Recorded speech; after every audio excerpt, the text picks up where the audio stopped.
कल हम लोग ने पढ़ा था कि भगवान महाप्रभु ने मुकुंद पर भी कृपा की। इसके बाद महाप्रभु ने एक दिन श्री नित्यानंद प्रभु और श्री हरिदास ठाकुर से कहा कि तुम दोनों घर घर जाकर, द्वार द्वार जाकर मेरी शिक्षाओं को दो। उनसे यह भिक्षा मांगो कि तुम सभी लोग श्री भगवान श्री कृष्ण के नामों का कीर्तन करो, उनकी पूजा करो, उनकी भक्ति करो।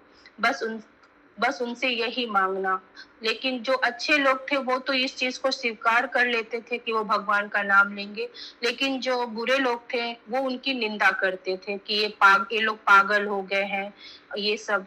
फिर नित्यानंद प्रभु ने जगाई मघाई को से मिले थे, वो जो लोग भीड़ इकट्ठा किए थे, तो नित्यानंद प्रभु जगाई मघाई को उपदेश देने गए थे, तो को दौड़ा लिया था। इसके आगे से आज हम पढ़ेंगे।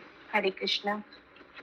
देव योग से जगाई और मघाई गंगा के उसी तट के पास आकर रहने लगे, जहां श्री चैतन्य महाप्रभु और अन्य वैष्णव आकर स्नान के लिए आया करते थे।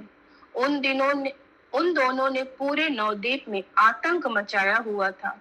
उन दोनों के भय से लोगों ने संध्या समय स्नान के लिए गंगा पर जाना बंद कर दिया था, और यदि वे जाते भी थे तो समूह में आ जाया करते थे।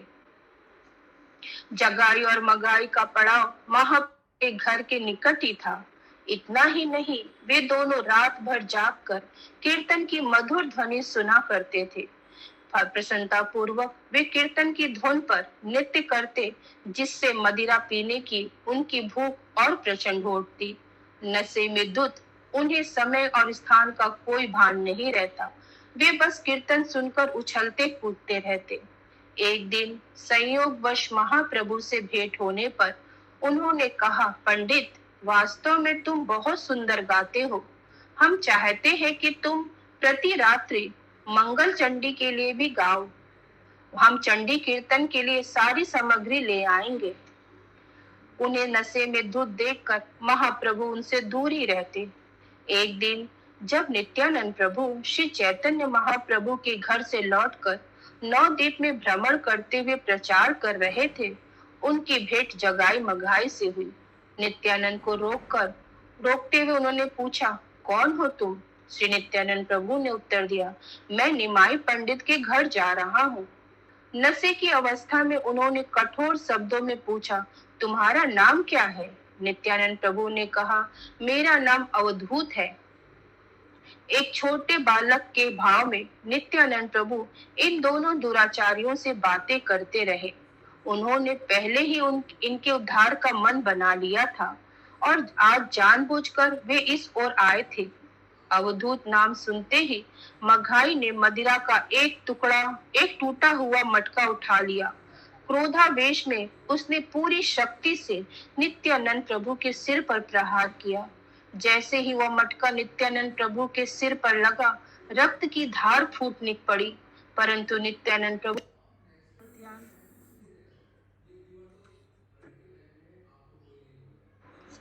श्री नित्यानंद प्रभु जैसे ही मटका नित्यानंद प्रभु के सिर पर लगा, रक्त की धार फूट पड़ी, परंतु नित्यानंद प्रभु श्री कृष्ण पर ध्यान करते रहे। नित्यानंद प्रभु के माथे से बहते रक्त को देखकर जगाई स्तब्ध रह गया। जैसे ही मघाई ने पुनः वार करने के लिए अपनी भुजा उठाई, जगाई ने उसे पकड़ते हुए कहा, मघाई, तुमने ऐसा क्यों किया? वह अवधूत सन्यासी है और इसने हमारा क्या बिगाड़ा है? भला इसे मारने से हमें क्या लाभ होगा? वहां खड़े कुछ लोग दौड़कर श्री चैतन्य महाप्रभु के पास गए और उन्हें आंखों देखा हाल कह सुनाया। महाप्रभु कुछ भक्तों के साथ तुरंत घटना स्थल पर दौड़ आए। नित्यानंद प्रभु अभी भी जगाई मघाई के पास खड़े मुस्कुरा रहे थे। उनका पूरा शरीर रक्त से सना था। नित्यानंद की यह दशा देखकर श्री चैतन्य महाप्रभु क्रोधित हो उठे और अपने सुदर्शन चक्र का आह्वान किया। देखते देखते जगाई मगाई के सम्मुख सुदर्शन प्रकट हो गया। सब भक्त भयभीत हो उठे। नित्यानंद प्रभु दौड़कर महाप्रभु के पास आए और याचना कर ले, करने लगे। जब मघाई मुझे मारने आया वाला था तो जगाई ने उसे रोका। यद्यपि मेरा रक्त बह रहा है, मुझे कोई पीड़ा नहीं हो रही है, कृपया इन्हें क्षमा कर दीजिए। जगाई के विषय में सुनकर श्री चैतन्य महाप्रभु प्रसन्न हो उठे और उसका आलिंगन कर लिया। महाप्रभु ने कहा, भगवान श्री कृष्ण सदैव तुम्हारे ऊपर कृपा करे। नित्यानंद की रक्षा करके तुमने मुझे जीत लिया। जो भी तुम्हारी इच्छा हो मुझसे मांग लो। आज तुम्हें भगवान श्री कृष्ण की शुद्ध भक्ति एवं उनका प्रेम प्राप्त हो। महाप्रभु के ये उद्गार सुनते ही सब भक्त उच्च स्वर में हरि हरि का जय घोष करने लगे, जबकि जगाई भाव विभोर होकर मूर्छित हो गया। श्री चैतन्य महाप्रभु ने कहा, जगाई उठो और देखो, मैंने आज तुम्हें भगवत प्रेम प्रदान किया है। उठने पर जगाई ने श्री चैतन्य महाप्रभु को चतुर्भुज रूप में देखा। उन्होंने अपने हाथों में शंख, चक्र, गदा और पद्म धारण किया था। महाप्रभु के चरण कमलों को अपनी छाती पर रखकर जगाई फूट फूट कर रोने लगा। उसके सारे पाप आज क्षय हो चुके थे। यद्यपि जगाई पूरी तरह से शुद्ध हो गया था, मघाई पर महाप्रभु की कृपा होनी अभी शेष थी। नित्यानंद प्रभु की ओर ध्यान ना देते हुए मघाई आगे बढ़ा और श्री चैतन्य महाप्रभु के चरणों पे गिरते हुए उन्हें दंडवत प्रणाम किया। उनके चरण कमलों को पकड़ते हुए मघाई ने प्रार्थना की, हे प्रभु, हम दोनों भाई समान रूप से पापी थे। हम दोनों एक समय में एक जैसा पाप किया करते थे। फिर ऐसा क्यों कि तुमने उसके ऊपर कृपा की और मेरे ऊपर नहीं? कृपया मुझ पर भी कृपा कीजिए। आपके अतिरिक्त मुझ पतित का कोई उद्धार नहीं कर सकता।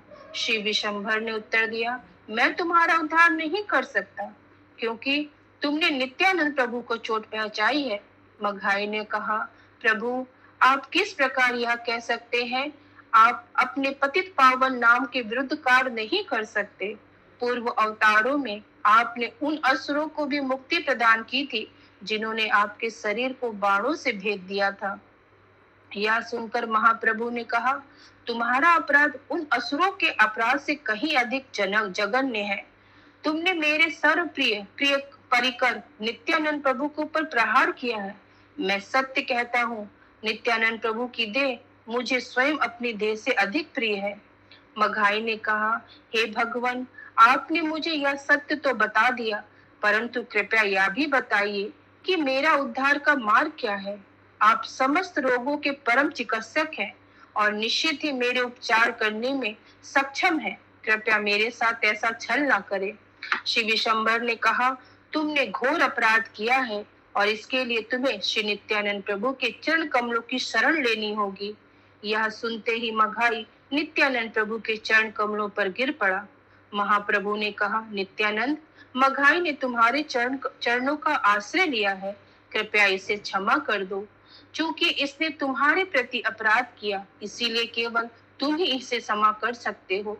श्री नित्यानंद प्रभु ने कहा, महाप्रभु, मैं भला क्या कहूँ? सृष्टि में सब कुछ आपकी कृपा पर निर्भर करता है। यदि मैंने भक्ति द्वारा कुछ भी पुण्य अर्जित किए हैं तो उनके फल मघाई को प्राप्त हो जाएं। हे प्रभु, कृपया अपना छल त्याग कर मघाई पर अपनी कृपा बरसाएं।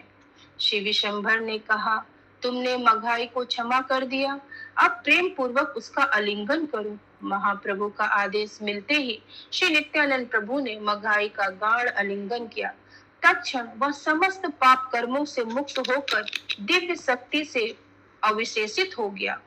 पूर्णतः शुद्ध हुई जगाई मघाई श्री निताई गौरांग का गुणगान करने लगे। श्री चैतन्य महाप्रभु ने कहा, जगाई मघाई, आज से कोई पाप कार्य न करना। जगाई और मघाई ने उत्तर देते हुए कहा, हम वचन देते हैं कि अब कोई पाप नहीं करेंगे। श्री चैतन्य महाप्रभु ने कहा, तुम दोनों ने अनेक जन्मों से जो पाप एकत्र किए थे, आज मैंने तुम्हें उनके सारे फलों से मुक्त कर दिया। इसमें कोई संदेह नहीं है। यदि तुम फिर से पाप नहीं करोगे तो मैं तुम्हारे जीवन का पूरा उत्तरदायित्व स्वीकार करूंगा और तुम्हारे शरीरों से मेरी कृपा और शक्ति प्रसारित होगी। महाप्रभु के अवशासन भरे वचन उन दोनों के कर्ण छिद्रों में अमृत धारा बनकर प्रवेश कर रहे थे। उन्हें सुनते ही जगाई मगाई भाव विभोर होकर गिर पड़े। उन्हें अज्ञानता एवं पापों से मुक्त हुआ देखकर महाप्रभु ने भक्तों को निर्देश देते हुए कहा, इन दोनों को मेरे घर ले चलो, मैं इनके साथ संकीर्तन करूंगा।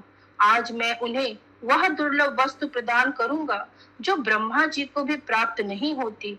मैं इन्हें महाभागवत वैष्णव बनाऊंगा और इनकी ख्याति संपूर्ण जगत में व्यक्त होगी।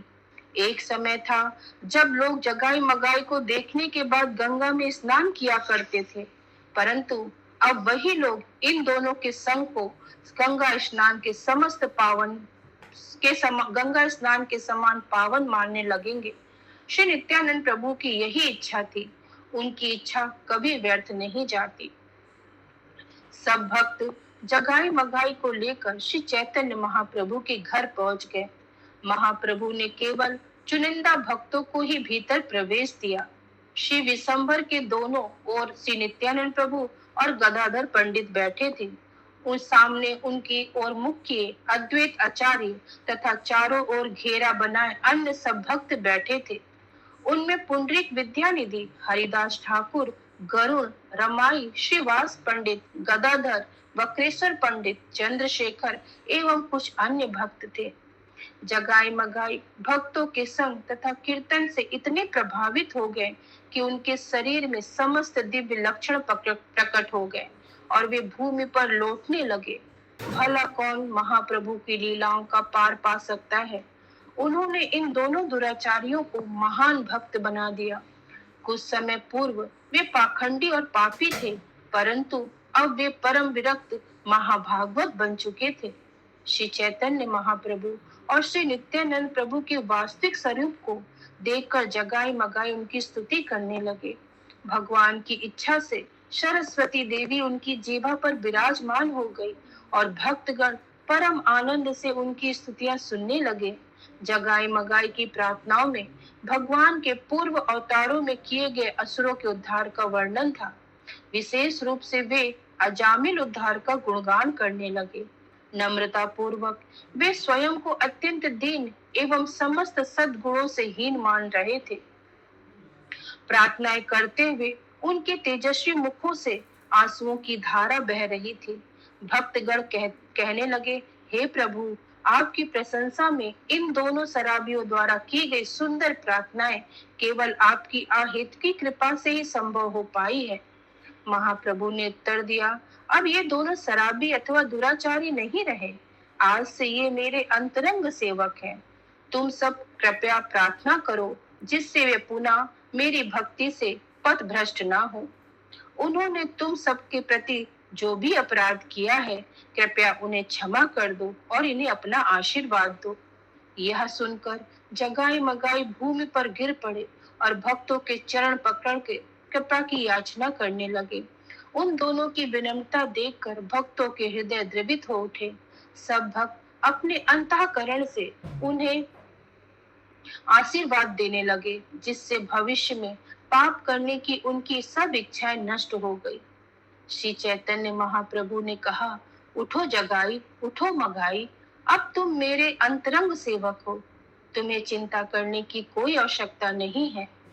जिन अद्भुत बातों का तुम्हें अनुभव हुआ है, तुम्हारे जैसे साधारण प्राणियों के लिए उनका अनुभव करना सामान्यतः असंभव है, परंतु यह सब श्री नित्यानंद प्रभु की कृपा से संभव हो पाया है।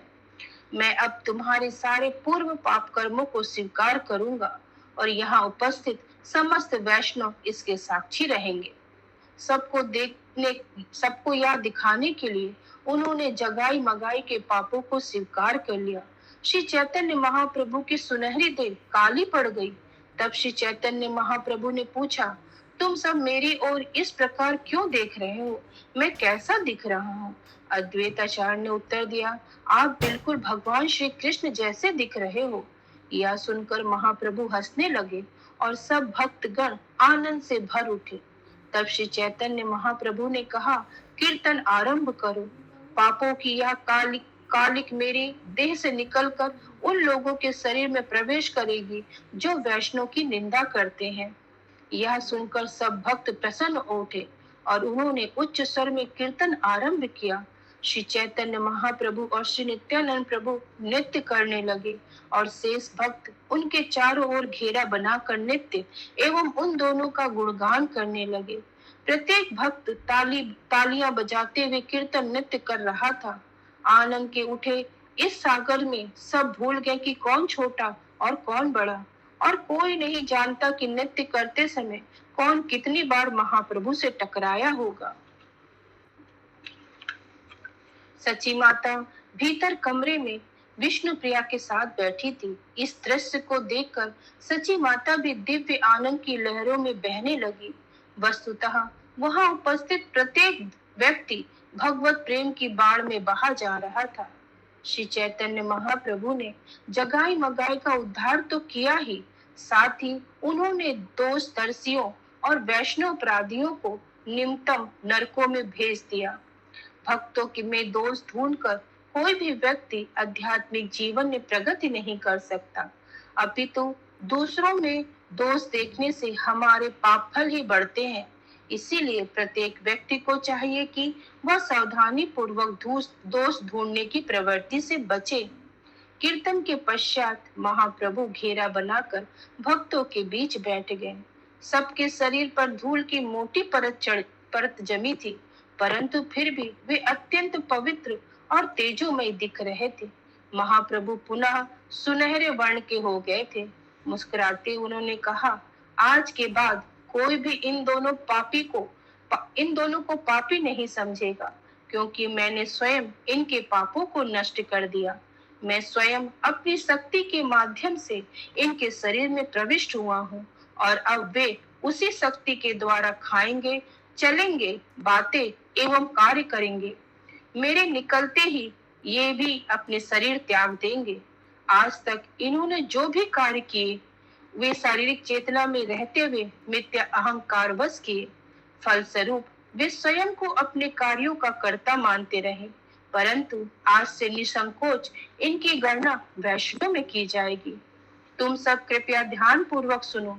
जो भी व्यक्ति इन दोनों भाइयों को सम्मान एवं भक्ति पूर्वक कुछ खाने के लिए देगा, वास्तव में वह श्री कृष्ण को सर्वाधिक रस में अमृत का भोग लगाएगा।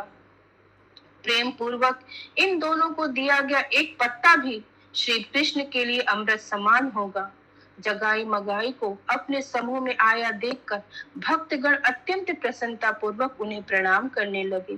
तब महाप्रभु ने कहा, चलो सब मिलकर गंगा पर चलते हैं। वहां पहुंचकर सब भक्तों ने नदी में छलांग लगा दी। निरंतर भगवान के पवित्र नामों का कीर्तन करने से सब भक्त मानो युवक बन गए थे। वे बच्चों की तरह गंगा में खेलने लगे। यहाँ तक कि बड़े बुजुर्ग भी नटखट बन गए। आदर और सम्मान की सब दीवारें गिर गईं और महाप्रभु एवं सब भक्त समान भाव से एक दूसरे के साथ खेलने लगे। महाप्रभु अत्यंत तीव्रता से भक्तों पर पानी उछाल रहे थे। उनका सामना करने का साहस किसी में नहीं था। भक्त कुछ क्षणों के लिए उनका सामना करने का विफल प्रयास करते और फिर भाग जाते। बीच बीच में महाप्रभु नित्यानंद प्रभु और अद्वैत आचार्य के साथ भी खेलते। मुकुंद, हरिदास और श्रीवास एक साथ खेल रहे थे। वास्तव में वहां जुटे सब भक्तों के नाम ले पाना संभव नहीं, परंतु उनमें श्री गर्भ, सदाशिव, मुरारी, श्रीमान, पुरुषोत्तम, संजय, बुद्धिमंत खांत, विद्यानिधि, गंगादास, जगदीश, गोपीनाथ, गरुण, श्री राम, गोविंद, श्रीधर, कृष्णानंद, काशेश्वर, जगदानंद, गोविंदानंद और श्री शुक्लांबर प्रमुख थे। तब अद्वैत आचार्य को अवसावधान देखकर नित्यानंद प्रभु ने उनकी आंखों में पानी उछाल दिया, जिससे वे कुछ क्षणों के लिए कुछ देख नहीं पाए। क्रोधित होकर अद्वैत आचार्य ने नित्यानंद को गाली देते हुए कहा, यह शराबी कहाँ यहाँ कैसे आ गया? इसने मुझे अंधा बना दिया। श्रीवास पंडित ना जाने कहां से इस भ्रमणकारी सन्यासी को अपने घर ले आए और अब यह हम में से एक होने का दावा कर रहा है। विशंभर भी गुप्त रूप से अनेक कार्य करते हुए इसका घनिष्ठ संग करने लगा है। यह सुनकर नित्यानंद प्रभु ने कहा, क्या तुम्हें लाज लज्जा नहीं आती? ये सब विवाद करने का क्या लाभ? तुम पहले ही खेल में हार चुके हो। श्री चैतन्य महाप्रभु ने हस्तक्षेप करते हुए कहा, अरे, एक बार पराजित होने से क्या होता है? जब तक कोई 3 बार विजयी नहीं होता, तब तक मैं उसे स्वीकार नहीं करूंगा। पुनः अद्वैत आचार्य और नित्यानंद प्रभु के बीच लड़ाई जारी हो गई। दोनों ओर से इतना पानी उछाला जा रहा था कि दोनों को पहचान पाना कठिन हो गया। दोनों अपनी पूरी शक्ति का प्रयोग कर रहे थे। जैसे ही वे उनमें से एक जीतता दिखाई देता, अगले ही क्षण दूसरा उस पर हावी हो जाता। दोनों एक दूसरे से बड़े चढ़े दिख रहे थे। एक बार पुनः अद्वैत आचार्य ने असावधान देखकर नित्यानंद प्रभु ने उनकी आंखों में जल ओझल दिया। स्तब्ध खड़े अद्वैत आचार्य तड़क भड़क कर चिल्लाने लगे। वास्तव में निंदनीय प्रतीत होते शब्दों द्वारा अद्वैत आचार्य नित्यानंद प्रभु का गुणगान कर रहे थे। बाहरी क्रोध भरे अद्वैत आचार्य के वचनों को सुनकर नित्यानंद प्रभु के अनुयायी हंसने लगे, क्योंकि वे उनके आंतरिक भाव को जानते थे। यदि कोई अद्वैत आचार्य और नित्यानंद प्रभु के बीच हुए इस झगड़े के आंतरिक भाव को समझे बिना किसी एक का पक्ष लेता और दूसरे की निंदा करता, तो निश्चित ही वह विनष्ट हो जाएगा। कुछ ही देर बाद नित्यानंद प्रभु और अद्वैत आचार्य एक दूसरे का आलिंगन करने लगे। ये दोनों प्रभु सदैव श्री चैतन्य महाप्रभु के प्रेमामृत में मधुमत रहते थे। प्रति रात्रि कीर्तन के पश्चात श्री चैतन्य महाप्रभु अपने परिकरों के साथ गंगा में जल क्रीड़ा करने जाया करते। जल से बाहर आकर महाप्रभु सब भक्तों को फूल मालाएं पहनाते और उनके माथे पर चंदन का लेप लगाते। तत्पश्चात वे घर जाकर भोजन करते। परंतु इस दिन संध्या समय महाप्रभु ने जगाई मगाई को अपनी प्रसादी माला दे दी।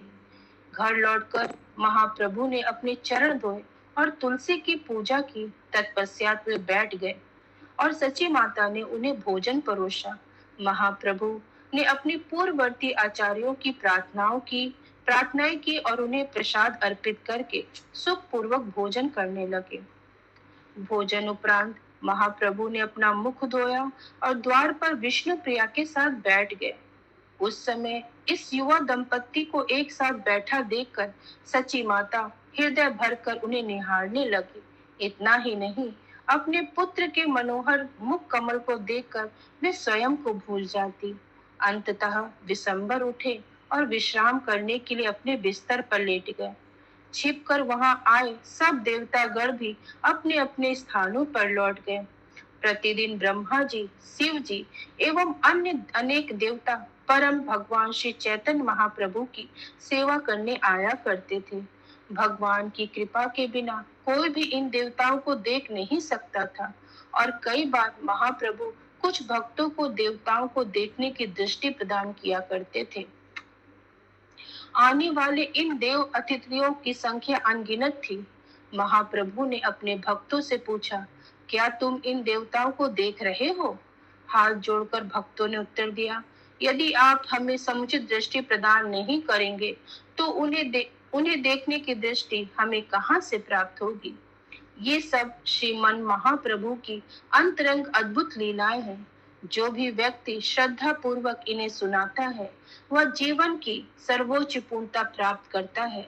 किसी भी व्यक्ति को इन सत्य वचनों पर संदेह नहीं करना चाहिए। श्री चैतन्य महाप्रभु भगवान के सर्वाधिक उदार एवं दयालु अवतार है, क्योंकि वे वैष्णव निंदकों तथा शास्त्र विरोधी लोगों को छोड़कर प्रत्येक व्यक्ति का उद्धार करने के लिए प्रकट हुए हैं। श्रीमद् भागवतम के अनुसार यदि शिव जी जैसा महान कोई व्यक्ति भगवान श्री कृष्ण के भक्तों के प्रति अपराध करता है, तो शीघ्र ही उसका विनाश हो जाएगा। शास्त्र अत्यंत कठोरता पूर्वक वैष्णव निंदकों की भर्त्सना करते हैं।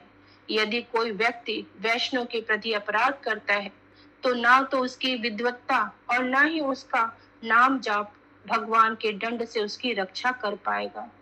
पद्म पुराण में भी कहा गया है कि भगवान के शुद्ध भक्तों की निंदा करना अथवा उनमें दोष देखना भगवान नाम के प्रति सर्वाधिक जघन्य अपराध है। हे हरिनाम, आप अपने उन शुद्ध भक्तों की निंदा को कैसे सहन कर सकते हैं जिनके द्वारा आप अपनी महिमाओं का प्रचार प्रसार करते हैं? निश्चित ही आप उन लोगों की निंदा सहन नहीं कर सकते जिन्होंने अपना जीवन पवित्र भगवान नाम के प्रचार में समर्पित किया है। ऐसे अपराधी विनष्ट हो जाते हैं। पतित पावन श्री गौर चंद्र की जय हो। वे सर्वाधिक उदार तथा दया के सागर हैं। वे केवल भक्तों के सद्गुण देखते हैं और उनके दोषों पर ध्यान नहीं देते। जो व्यक्ति उनके चरण कमलों की सेवा किए बिना जीवित रह सकता है, निश्चित ही वह बड़ा पापी है। अब पुण्य कर्मों के फल के कारण उसके प्राण अभी तक सुरक्षित है, परंतु भगवत भक्ति से हीन जीवन का लाभ भला क्या लाभ? प्रतिदिन देवगण श्री चैतन्य महाप्रभु की लीलाएं देखने आया करते थे। जगाए मगाए का उद्धार देखकर वे सब अगले दिन आनंदित मन से लौट गए। एक दूसरे से चर्चा करते हुए उन्होंने कहा, महाप्रभु बद्ध जीवों के प्रति इतने दयालु हैं कि उन्होंने इन दो महापतितों का उद्धार कर दिया। यह देखकर मेरे हृदय में आशा जागी है कि हो ना हो एक दिन मैं भी इस भव सागर को पार कर जाऊंगा।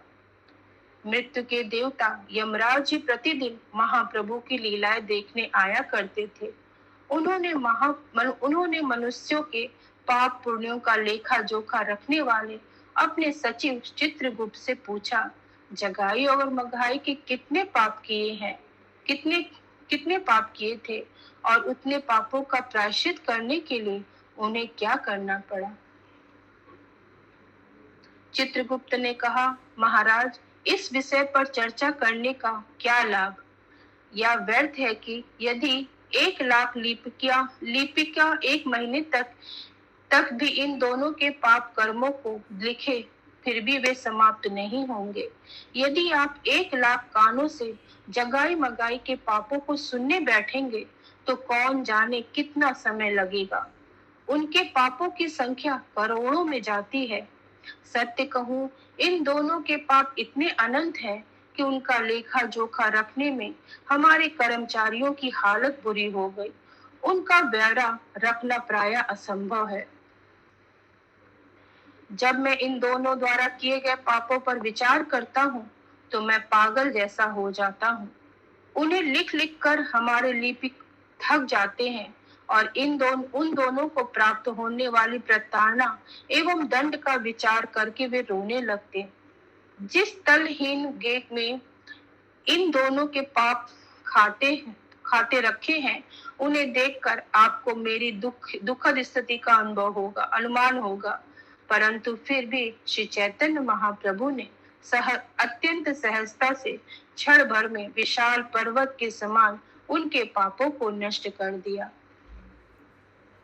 यमराज एक महान वैष्णव है और धर्म के मूर्तिमान स्वरूप है। चित्रगुप्त के मुख से जगाई मगाई पर हुई महाप्रभु की कृपा का बखान सुनकर वे कृष्ण प्रेम में मग्न हो गए और मूर्छित होकर अपने रथ पर गिर पड़े। हरे कृष्ण। आज यहीं तक। नमो विष्णुपादाय कृष्ण पृष्ठाय भूतले श्रीमती भक्ति वेदांत स्वामी नाम्ने नमस्ते सरस्वती देवी गौरवाणी प्रचारिणी निर्विशेष शून्यवादी पाश्चात देशतानी जगत गुरु श्री प्रभुपाद की जय। हरे कृष्णा। सभी को दंडवत प्रणाम। हरे कृष्ण।